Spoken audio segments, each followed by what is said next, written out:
രാഷ്ട്രീയത്തെ പിടിച്ചുലയ്ക്കുന്ന ഒരു കോടതി വിധി പുറത്തു വന്നിരിക്കുകയാണ്. മുൻ മന്ത്രിയും MLA-യുമായ ആന്റണി രാജുവിന് തൊണ്ടി മുതൽ അട്ടിമറി കേസിൽ 3 വർഷം തടവ് ശിക്ഷ വിധിച്ചിരിക്കുന്നു. വർഷങ്ങൾ നീണ്ട നിയമ പോരാട്ടത്തിനൊടുവിലാണ് തിരുവനന്തപുരം ചീഫ് ജുഡീഷ്യൽ മജിസ്ട്രേറ്റ് കോടതി ഈ നിർണായക വിധി പ്രസ്താവിച്ചത്. മുൻ കോടതി ക്ലർക്കായ ജോസും കുറ്റക്കാരനാണെന്ന് കോടതി കണ്ടെത്തി. അപ്പീൽ നൽകാനായി ആന്റണി രാജുവിനും ജോസിനും 1 മാസത്തേക്ക് ജാമ്യം അനുവദിച്ചു. ഈ കാലയളവിൽ ഇരുവർക്കും അപ്പീൽ നൽകാവുന്നതാണ്. അതേസമയം ആന്റണി രാജുവിന് MLA സ്ഥാനം നഷ്ടമാകും. ശിക്ഷയ്ക്ക് സ്റ്റേ നേടിയാലും അയോഗ്യത മാറില്ല, മത്സരിക്കാനുമാകില്ല.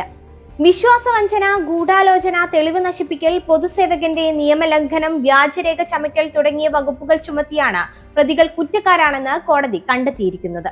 ഈ കേസിന്റെ തുടക്കം 1990-ലാണ്, അതായത് ഏകദേശം 34 വർഷങ്ങൾക്ക് മുൻപ്. തിരുവനന്തപുരം വിമാനത്താവളത്തിൽ വെച്ച് മയക്കുമരുന്നുമായി പിടിയിലായ ഒരു വിദേശിയെ രക്ഷിക്കാൻ വേണ്ടി കോടതിയിലെ തൊണ്ടി മുതലിൽ മാറ്റം വരുത്തി എന്നതാണ് ആന്റണി രാജുവിനെതിരായ കുറ്റം. ആൻഡ്രൂ സെൽവാത്തോർ എന്ന ഓസ്ട്രേലിയൻ പൗരനാണ് അന്ന് ലഹരിമരുന്നുമായി പിടിയിലായത്. കേസിൽ നിർണായകമായ തെളിവ് അയാൾ ധരിച്ചിരുന്ന അടിവസ്ത്രമായിരുന്നു. ഇതിന്റെ പോക്കറ്റിലായിരുന്നു മയക്കുമരുന്ന് ഒളിപ്പിച്ചിരുന്നത്. എന്നാൽ വിചാരണ വേളയിൽ ഈ അടിവസ്ത്രം പ്രതിക്ക് പാകമാകില്ലെന്ന് കോടതി കണ്ടെത്തി. ഇതോടെ പ്രതിയെ കോടതി വിട്ടയച്ചു.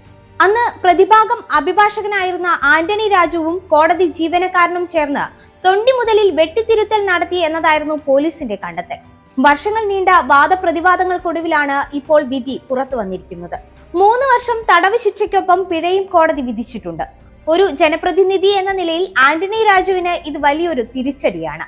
അപ്പീൽ നൽകാൻ കോടതി സാവകാശം നൽകിയിട്ടുണ്ടെങ്കിലും രാഷ്ട്രീയമായി ഈ വിധി ഇടതുമുന്നണിയെയും സർക്കാരിനെയും വലിയ പ്രതിരോധത്തിലാക്കി എന്നതിൽ സംശയമില്ല.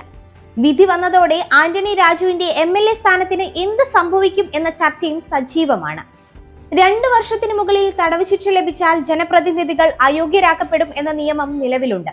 എന്നാൽ ഉയർന്ന കോടതിയിൽ നിന്ന് സ്റ്റേ ലഭിച്ചാൽ അദ്ദേഹത്തിന് തൽക്കാലം രക്ഷപ്പെടാം. പ്രതിപക്ഷം ഇതിനോടകം തന്നെ അദ്ദേഹത്തിന്റെ രാജി ആവശ്യപ്പെട്ട് രംഗത്തെത്തി കഴിഞ്ഞു. സത്യപ്രതിജ്ഞാ ലംഘനം നടത്തിയ ഒരാൾക്ക് നിയമസഭയിൽ തുടരാൻ അവകാശമില്ലെന്നാണ് UDF-ന്റെ വാദം.